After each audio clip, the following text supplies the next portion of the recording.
Hi guys, this is Albert Villa with the Behavior Project at your Education Service Center, Region 19.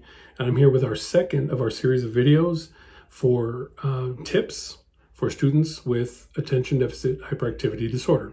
So if you're a teacher that has this student or students in your class, these tips are going to be very useful. If you're a parent that has a child with ADHD, equally as useful. So today's tip has to do with encouraging movement and exercise. And so that's going to be extremely critical for children, particularly children with hyperactivity issues, right? Children with ADHD often have a lot of energy to burn. And so things like physical activity, organized sports, things like that can help them to get that energy out in very healthy ways and allow them to focus their attention on very specific movements and skills. So there's a ton of benefits that come with physical exercise and physical movement. Obviously the physical benefits, right? But it also benefits these particular children that are dealing with this issue because that exercise and that movement improves concentration, it decreases depression, decreases anxiety and stress, and promotes brain growth. So movement and exercise in any form is extremely important. Now the key is going to be in making sure that that exercise and movement is done on a regular basis. The other part of that that goes along with physical exercise and activity is that when they engage in those kinds of things, it also promotes better rest and sleep. And so that's the other thing that we want to talk about today is children needing enough sleep. And we all do, not just our students, not just our children, but even us as adults, we all need a sufficient amount of sleep.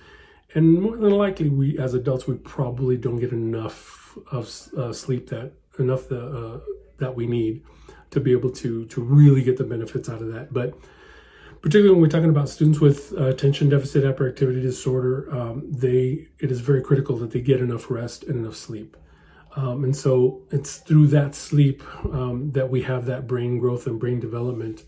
And they need at least as much sleep, if not more, than their peers do, their unaffected peers.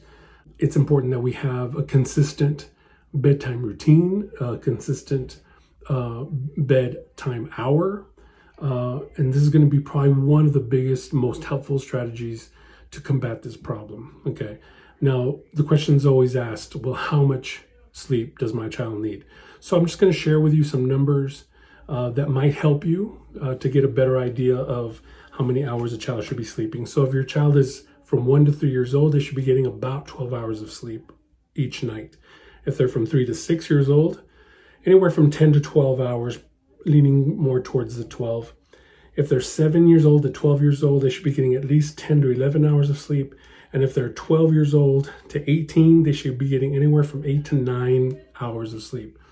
That's about the recommended number of hours. If you can get certain things in place, like we talked about, having a bedtime routine, you can help your child to get better rest, and even doing things like decreasing screen time, right?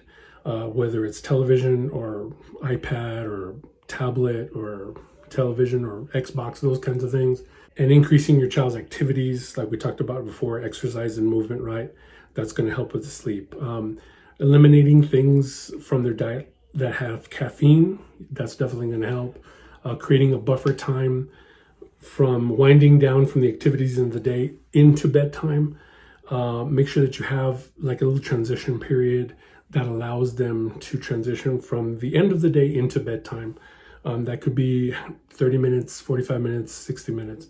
Have a consistent routine for bedtime. That is, bedtime is the same time every night. The things that they do to get ready for bed is the same every night. You know, whether it's a bath and then you brush your teeth and you get your pajamas ready and or your clothes for the next day, whatever it is, make sure the routine is the same every single day and you're consistent, right?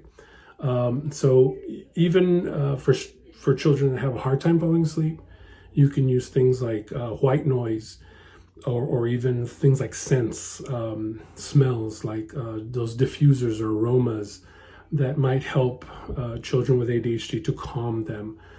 Using background noise, white noise, static, even if you want to get a little more high tech and use a meditation app. And a lot of the current meditation apps that you can find have things to help us fall asleep, and specifically ones for children. So you can look into things like that. Those are really helpful. It's something that we use in our own home with our son to help him fall asleep. It's a tool that he uses every single night, and it works like a charm. So it's important to create those routines and that structure like we talked about in the last video, but around that bedtime. So make sure at the end of the day they're getting enough exercise, whatever that is, in whatever form you can get, as long as it's consistent, and that they're getting enough sleep. It is critical that they get enough sleep and that they have a routine around that as well. So I hope that you found this tip today useful, and I hope that if you're a teacher, this is something you can share with your students' parents. And if you happen to be a parent of a child with ADHD, believe me when I tell you these things come in very, very handy. So please consider trying some of these things out. So until we meet again for our third installment, stay safe, stay home, wash your hands, and flatten that curve. We'll talk to you later.